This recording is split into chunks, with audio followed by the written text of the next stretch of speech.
নিরাপত্তা চেয়েছেন বিসিবির কাছে। আপনি যেহেতু ক্রীড়া প্রতিষ্ঠা, আপনার কোনো বিষয়ে আছে কিনা বা আপনার যদিও আজকের বিষয় না এটা, তারপর আমি একটু বলি।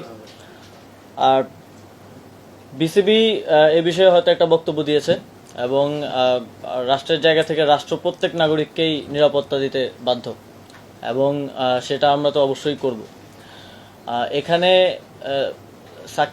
সাকিব আল হাসানের পরিচয় দুইটা, এটা আমাদের মনে রাখতে হবে। খেলোয়াড় হিসেবে একটা পরিচয়, আরেকটা হচ্ছে ওনার রাজনৈতিক পরিচয়।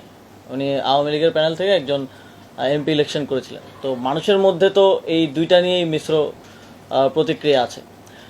এখন খেলোয়াড় হিসেবে আমাদের একজন খেলোয়াড়কে যতটুকু নিরাপত্তা আমাদের দেওয়ার দায়িত্ব, সেটা অবশ্যই আমরা দিব।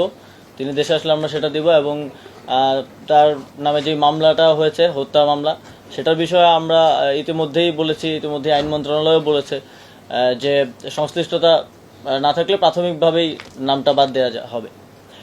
কিন্তু ওনার রাজনৈতিক পরিচয়ের কারণে জনগণের মধ্যে যদি ক্ষোভ থাকে, তাহলে মনে করেন আমার নিরাপত্তার জন্য কয়জন, 5 জন পুলিশ কনস্টেবল থাকে আর একজন গানম্যান থাকে।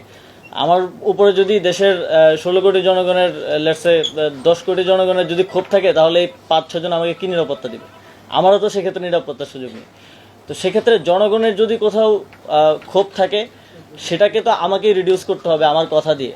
তো আমার মনে হয় যে ওনাকে ওনার জায়গাটা পরিষ্কার করা প্রয়োজন। রাজনৈতিক জায়গা থেকে ওনার যে রাজনৈতিক অবস্থান, সেটা নিয়েও কথা বলা প্রয়োজন। অলরেডি মাশরাফি বিন মুর্তজা বোধহয় কথা বলেছেন সে বিষয়টি নিয়ে। তো জনগণের পক্ষ থেকে যদি নিরাপত্তা ঝুঁকি থাকে, সেটা কেউই কাউকে আসলে দিতে পারবে না। শেখ হাসিনাকেও তো নিরাপত্তা দেওয়া যায়নি, তাকে দেশ ছেড়ে পালাতে হয়েছে। তো সেই জায়গাটা, রাজনৈতিক বিষয়টা পরিষ্কার করা প্রয়োজন বলে আমি মনে করি। কিন্তু একজন খেলোয়াড় হিসেবে আমাদের প্রত্যেক খেলোয়াড়কে নিরাপত্তা দেওয়াই আমাদের দায়িত্ব এবং সেই দায়িত্বটা আমরা পালন করব।